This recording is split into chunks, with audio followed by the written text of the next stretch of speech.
One of the things I wanted to do when I started this series was address the fact that when I get invited on TV and radio to talk about the news, 99% of the time we're talking about complete fluff issues that I don't even think should be covered in the news. And I want to use this video series to talk about issues that really matter. So as you will have seen today, not just the Daily Mail, but even the BBC website is talking about the fact that Meghan Markle closed a car door. And obviously what I'm going to do is get Meghan Markle into the studio to discuss that in great detail. But in the meantime, let's do one of those fun fluff stories. Do you know that every year the UK is losing, at the most conservative estimate, £7 billion to corporate tax avoidance?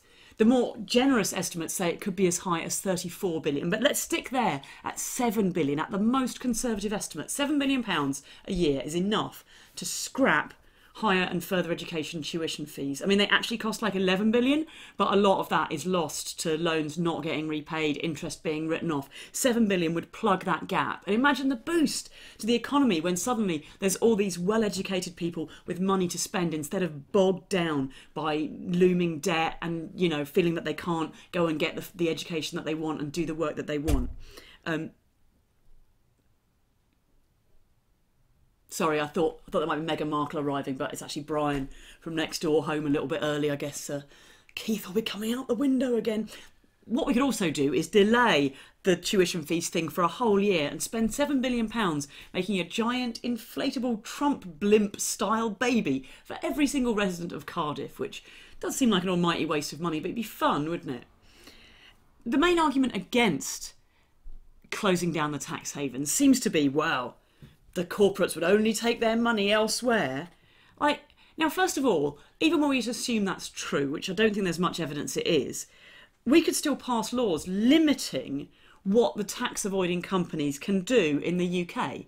So we could insist that public sector contracts, when they're awarded to private contractors, take into account whether or not those private companies are engaged in tax avoidance.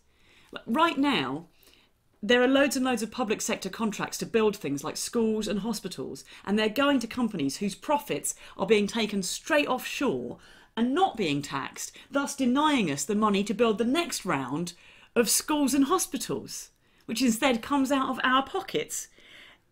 That's ridiculous. And not only do public sector contracts not take that into consideration, they legally cannot, even if they want to, take that into consideration. We have to sort that out. When you go to the shops, you can choose if you want to buy a fair trade product or not. You can look these things up. The very least we can do is give them the freedom to choose. And personally, I think we should force them to take it into consideration.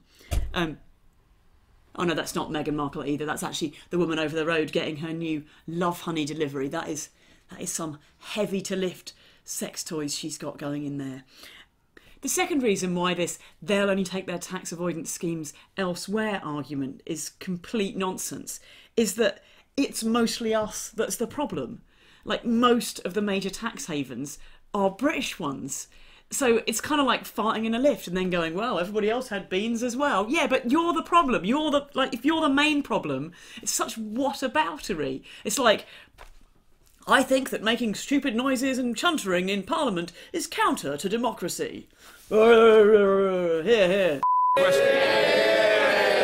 number one, Mr. Speaker.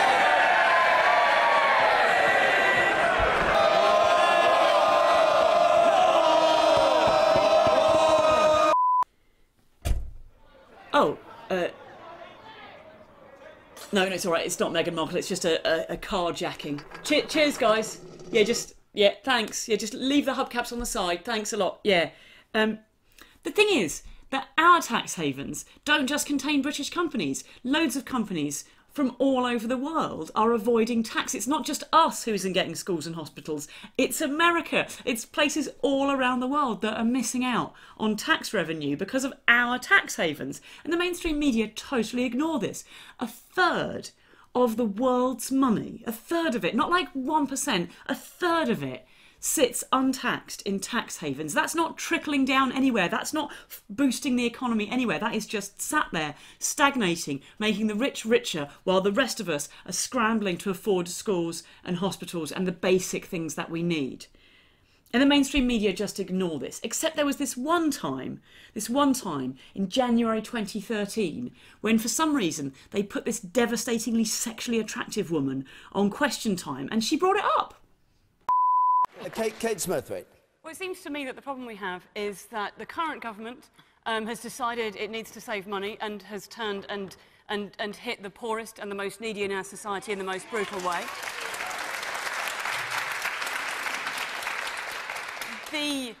The Labour Party are saying, and I think it's a fair enough thing to say, that what we need to do is to start taxing some of the richer in our society. We need to increase our taxes, put these things back up. Lots of countries around the world have a 50% or higher top rate of tax, and there isn't some massive flood of people leaving those countries. I think they're right to do that. But I think what both of these groups are missing is that there is a third group of people who pay virtually no tax, the very, very highest earners in our society. Almost a third of the world's money sits in tax havens, and we continue to support that.